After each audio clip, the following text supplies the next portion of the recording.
ఏపీలో ప్రజాస్వామ్య రాజ్యాంగ వ్యవస్థలో చిన్నాభిన్నమయ్యాయన్నారు ఎమ్మెల్సీ రామచంద్రయ్య. అరాచక పాలనలో భాగస్వామ్యం కాకూడదనే తన ఎమ్మెల్సీ రాజీనామా చేస్తానన్నారు. ఎమ్మెల్సీగా ఇంకా 3 సంవత్సరాల పదవీకాలం ఉన్నా రాజీనామా చేస్తున్నానన్నారు. రాజకీయ విలువలు కాపాడుకుంటూ వచ్చానన్నారు. వైసీపీలో ఉన్నందుకు చాలా కాలం నుంచి అంతర్మథనం చెందానన్నారు. అందుకే ఎమ్మెల్సీ పదవికి రాజీనామా చేశానన్నారు సి రామచంద్రయ్య. వీటిని సక్రమమైన మార్గంలో పెట్టకుంటే రాష్ట్ర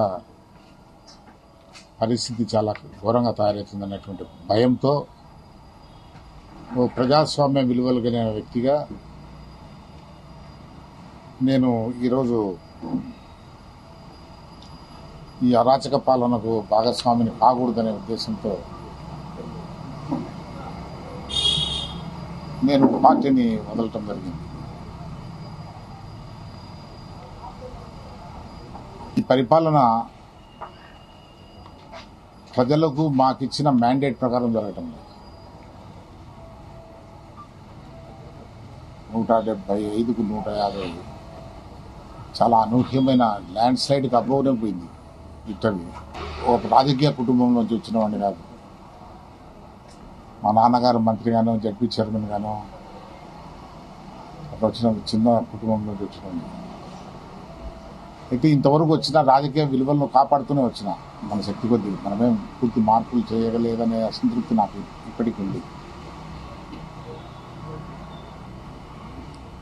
ప్రజల ఆస్తులు కాపాడే విషయంలో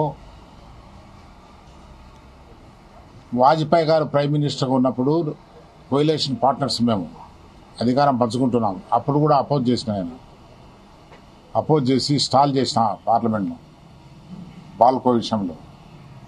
ఇవన్నీ చరిత్రలో ఉన్నాయి.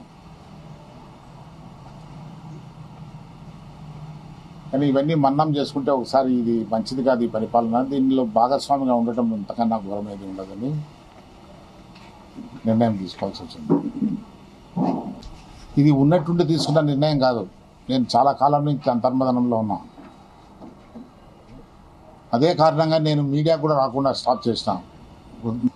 నేను ఇవన్నీ ల్యాప్సెస్ అంతా జగన్ గారికి చెప్దామని ప్రయత్నం చేశా. కానీ అవకాశం రాలేదు. నేను అందరి మాదిరిగా చెప్పలేను. కానీ నేను అతన్ని కించపరుస్తూ కూడా మాట్లాడలేను. ఎందుకంటే కొన్ని మంచి క్వాలిటీస్ కూడా ఉన్నాయి అతనిలో.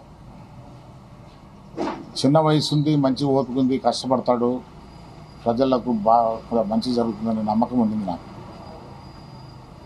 కానీ ఆయన ఆలోచన విధానం చూస్తే డిఫరెంట్గా అనిపించింది నాకు. రాష్ట్రంలో ప్రజాస్వామ్య రాజ్యాంగ వ్యవస్థలు చిన్నాభిన్నమైపోతుంటే